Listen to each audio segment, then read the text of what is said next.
Assalamualaikum warahmatullahi wabarakatuh. Nama saya Tin Kartini. Saya peserta Latsar CPNS tahun 2026.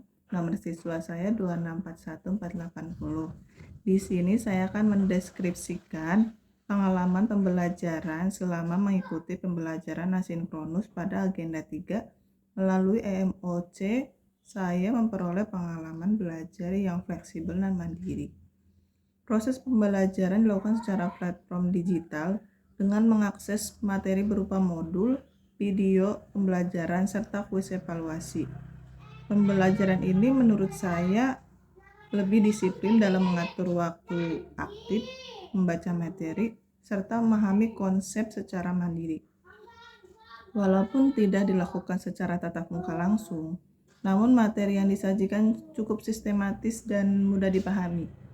Substansi atau materi yang dipelajari pada agenda 3, saya mempelajari substansi utama yaitu manajemen ASN. Materi ini membahas sistem merit dalam pengelolaan ASN, netralisasi ASN dalam penyelenggaraan pemerintahan, profesionalisme ASN dalam menjalankan tugas, hak, kewajiban, serta kode etik ASN. Melalui materi ini, saya memahami bahwa ASN harus bekerja secara profesional, meliputi bebas dari intervensi serta berorientasi pada pelayanan publik. Semata ASN, materi ini menekankan pentingnya ASN memiliki kompetensi di era digital meliputi literasi digital, kemampuan berpikir kritis, critical thinking, integritas dan etika digital, adaptasi terhadap perkembangan teknologi. Proses pembelajaran asinkronus. Dalam proses pembelajaran asinkronus, saya mengakses materi melalui platform MOOC secara mandiri, menonton video pembelajaran untuk memperkuat pemahaman, membaca modul secara bertahap, mengerjakan kuis sebagai evaluasi pemahaman. Manfaat dan pembelajaran yang diperoleh yaitu pentingnya menjadi ASN yang profesional, berintegritas dan netral, peran teknologi dalam mendukung kinerja ASN, pentingnya kemampuan belajar mandiri dan manajemen waktu, meningkatkan kesadaran akan tanggung jawab sebagai pelayan publik. Rencana tindak lanjut. Sebagai tindak lanjut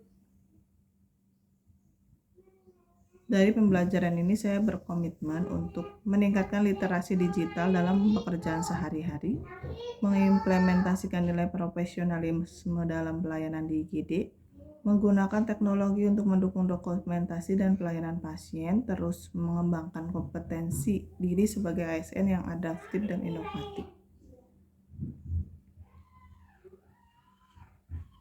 Apa yang menjadi eye-opener selama pembelajaran agenda 3?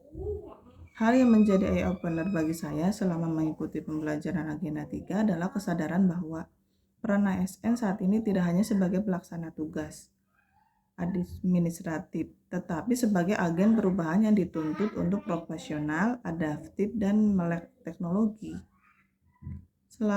Sebelumnya saya memandang bahwa tugas ASN hanya berfokus pada menjalankan pekerjaan sesuai prosedur.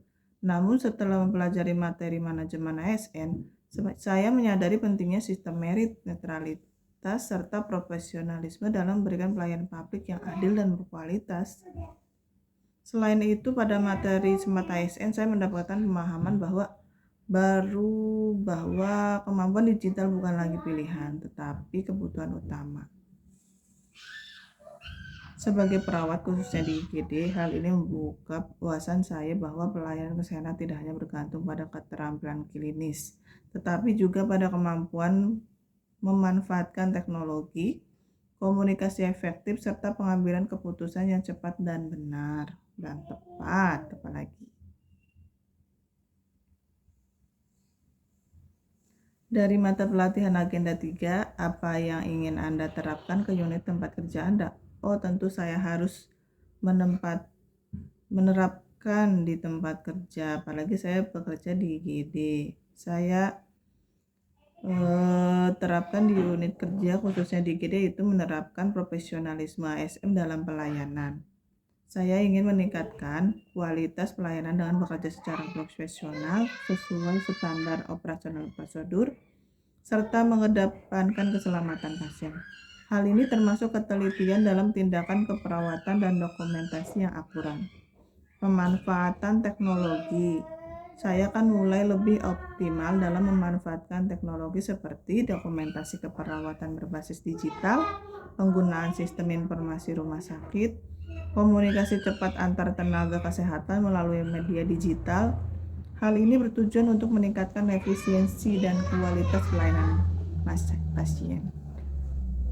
Yang ketiga, peningkatan komunikasi efektif dan kolaborasi. Saya ingin menerapkan komunikasi yang lebih efektif dengan tim kesehatan seperti dokter, perawat, dan tenaga lainnya agar tidak terjadi miskomunikasi, terutama dalam kondisi gawat darurat IGD.